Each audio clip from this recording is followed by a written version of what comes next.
নিয়েছি যে আমরা শুরু করব জানুয়ারি, এসএসসি শুরু করব জানুয়ারি 7 তারিখ 2027 এবং তাদের পরীক্ষা শেষ হবে 6 ফেব্রুয়ারি 2027।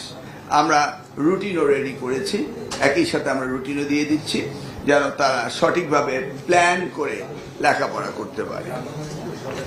7 জানুয়ারি শুরু হবে পরীক্ষা, 2027 শেষ হবে 6 ফেব্রুয়ারি, কারণ রোজা বোধ হয় 8, 9, 10-এর মধ্যে হতে পারে, সেই জন্য আমরা আগে শেষ করছি।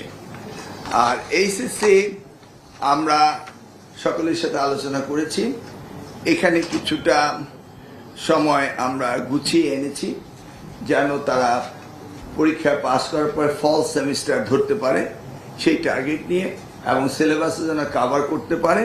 যদিও এর আগে অ্যাডমিশন কিছুটা বিলম্বিত হয়েছে, সেটাকে আমরা গুছিয়ে আনতেছি। আমরা শুরু করব 6 জুন এবং শেষ করব 13 জুলাই।